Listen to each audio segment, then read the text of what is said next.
J'en ai marre que les entrepreneuses soient laissées de côté quand elles sont précaires.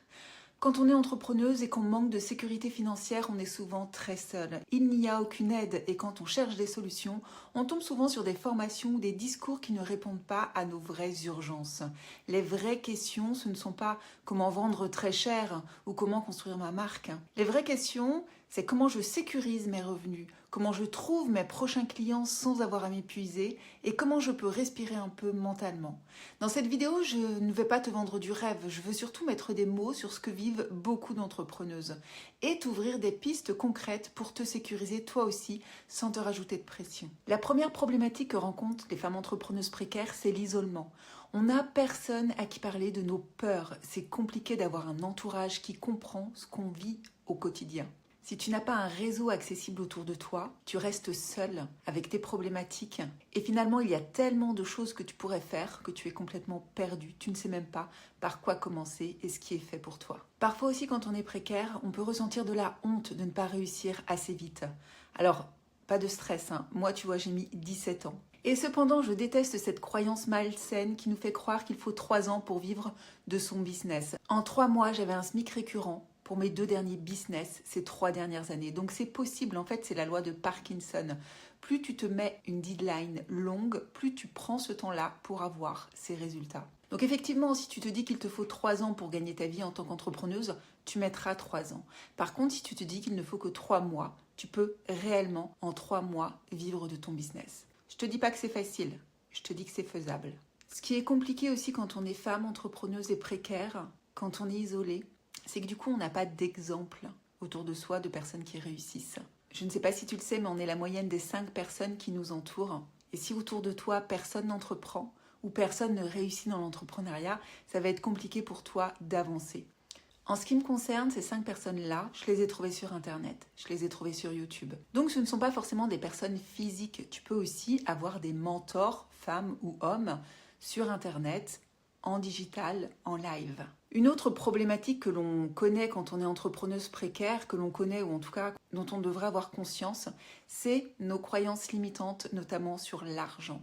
On a honte en France de parler d'argent et c'est vraiment dommage parce que c'est une des raisons de la précarité des femmes entrepreneuses.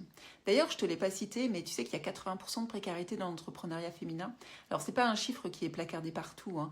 L'INSEE ne le donne pas d'ailleurs, ce chiffre-là. Quand je l'ai calculé il y a quelques années, il a fallu que j'aille chercher les auto-entrepreneuses qui étaient cachées quelque part ailleurs. Sauf que, en fait, la plupart d'entre nous sommes auto-entrepreneuses. Donc, de ne pas nous compter dedans, c'était vraiment pas cool. Donc, revenons sur ces croyances limitantes sur l'argent. À chaque fois que tu penseras que l'argent c'est mal, que c'est sale, comme moi j'ai pu le penser aussi avant, que les riches sont des salauds, à chaque fois que tu penseras ça, tu t'éloigneras de la possibilité de gagner de l'argent. Ce qui est compliqué, c'est que c'est pas seulement un travail sur tes croyances limitantes que tu dois faire, c'est aussi du passage à l'action. Car la plupart de nos croyances changent quand on passe à l'action. Donc tu dois d'abord passer à l'action, commencer à gagner un petit peu d'argent, puis de plus en plus, tes croyances limitantes du coup disparaîtront. Ensuite, l'autre problématique que l'on rencontre, c'est que l'on manque d'aide en tant qu'entrepreneur. Il y a des tonnes d'aides qui sont pensées pour des entreprises classiques, plus grandes, avec des salariés. Mais pour les solopreneurs, il n'y a vraiment rien du tout. Et malheureusement, la plupart du temps, on se sent trop pauvre pour investir sur soi, alors que c'est la première des choses qu'on devrait faire. Parce que même quand on n'a pas beaucoup d'argent, on peut en trouver. Je me rappelle quand j'étais au RSA il y a 5 ans, j'ai osé investir sur moi et heureusement que je l'ai fait. J'ai dépensé à l'époque 6 000 €. Il y a des organismes qui accompagnent les entrepreneurs précaires. Donc je n'avais pas d'argent de côté, je ne gagnais rien du tout. Et heureusement, on m'a prêté de l'argent. Donc peut-être que tu te sens pauvre, peut-être que tu es pauvre, mais c'est pas parce que tu es pauvre que tu ne peux pas investir sur toi. C'était une aparté, c'était important pour moi de te le dire. J'ai aussi vécu en ce qui me concerne 2 autres expériences assez malheureuses dans l'entrepreneuriat. J'ai pendant plus de 15 ans été entrepreneuse précaire et du coup à chaque fois que j'ai accouché, j'étais la veille devant mon ordinateur en train de travailler, j'ai passé 2 jours à la clinique et en revenant, je reprends directement le travail avec bébé au sein devant l'ordinateur. Dans l'absolu, je me plains pas, hein. Nos grands-mères allaient avec bébé sur le dos dans les champs travailler. Mais ce n'est pas quelque chose que les autres femmes connaissent, que les salariés connaissent, que les hommes connaissent, que les femmes entrepreneuses qui ont de l'argent connaissent. Donc c'est absolument pas normal que des femmes entrepreneuses précaires, elles vivent ça et soient les seules dans la société à le vivre. Il y a une autre injustice que l'on vit, et je te souhaite de ne pas l'avoir vécue non plus, c'est quand je suis tombée au RSA il y a 5 ans. Je ne sais pas si tu le sais, mais pour bénéficier du RSA, il faut justifier 3 mois de chiffre d'affaires à zéro. Moi, je suis maman solo depuis 20 ans. Comment te dire que 3 mois de chiffre d'affaires à zéro, maman solo, c'est juste pas possible et que c'est justement fait pour que tu retournes dans le monde salarié. Sauf que quand tu es en plein burn-out ou quand de toute façon le monde salarié n'est pas fait pour toi, tu ne peux pas y retourner. Point. Il n'y a aucune autre alternative. Donc je vais te passer les détails, je ne vais pas te raconter comment c'était durant ces 3 mois-là parce que c'était très dur et qu'on n'est pas là pour ça. Mais il y a vraiment des textes de loi à changer dans ce pays pour accompagner les femmes entrepreneuses précaires. On est confronté aussi à une troisième difficulté quand on est entrepreneuse et précaire, c'est que les formations que l'on trouve quand on ose faire partie de formations plus ou moins chères, c'est qu'elles ne sont vraiment pas adaptées. Elles ne sont vraiment pas adaptées aux entrepreneuses précaires. Elles sont adaptées à des personnes qui, souvent, ont déjà un petit peu de stabilité dans l'entrepreneuriat.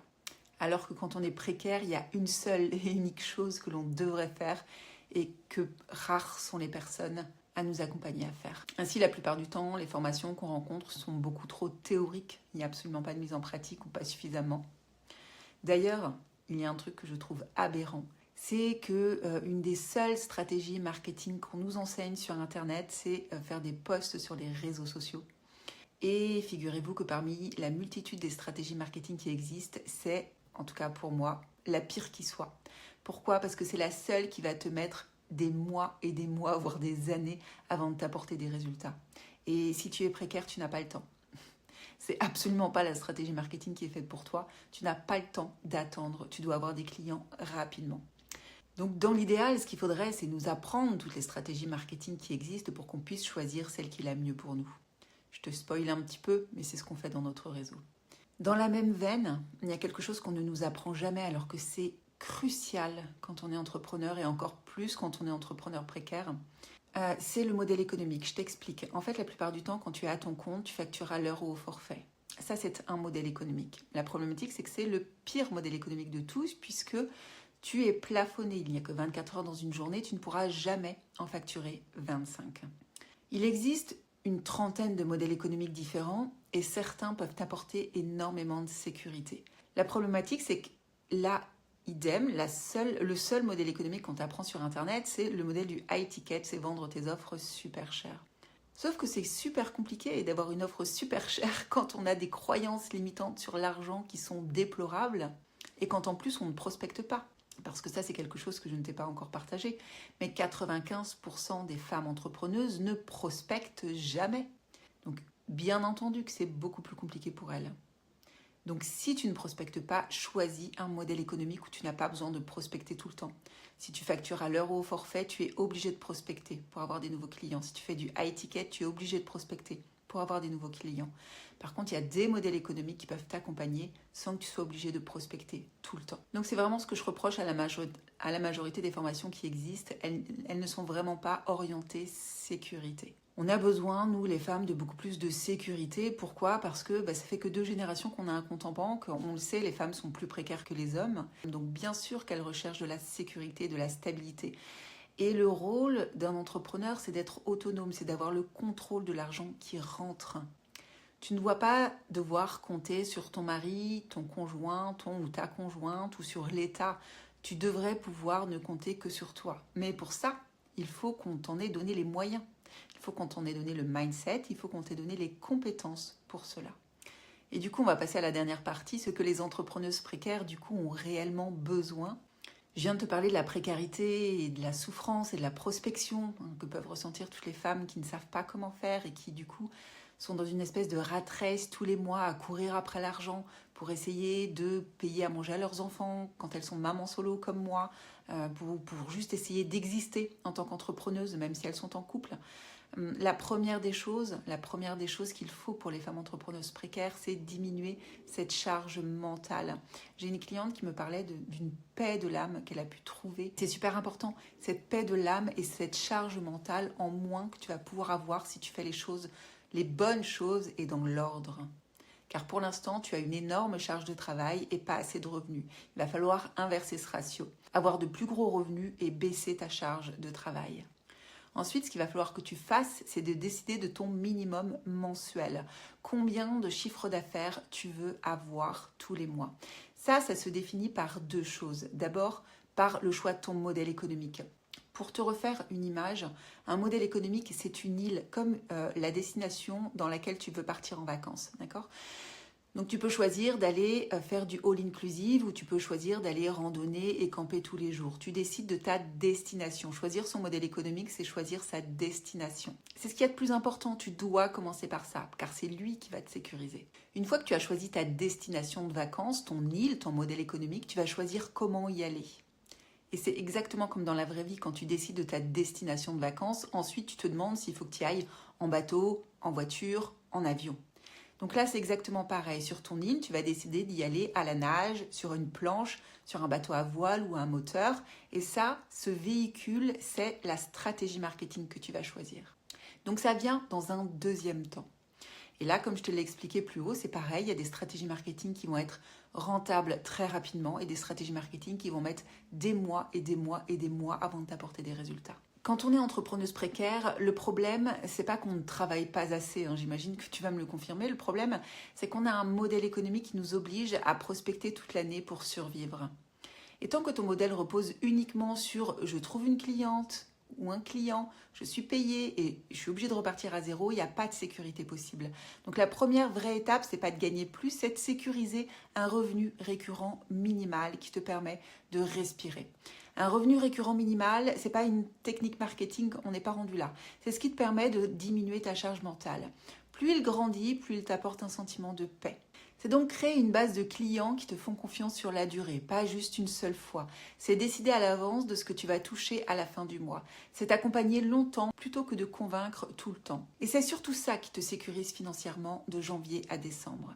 Ce dont tu as besoin ensuite, c'est d'une stratégie marketing choisie et pas 10 et pas dans n'importe quel ordre. Ça aussi, c'est important. Ce dont tu as besoin, c'est de respirer avant de performer.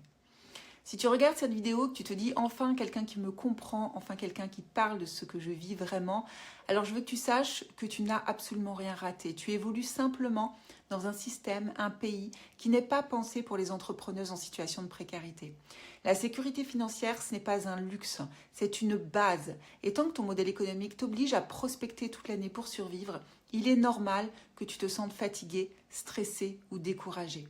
La bonne nouvelle, c'est qu'il existe des pistes concrètes pour sécuriser un revenu récurrent minimal, diminuer ta charge mentale et avancer sans t'épuiser. Tu n'es pas seul et je sais que tu vas y arriver. Si ces sujets te parlent, tu peux t'abonner à la chaîne. Je continuerai à partager ici des pistes concrètes pour se sécuriser quand on est entrepreneuse. Prends soin de toi.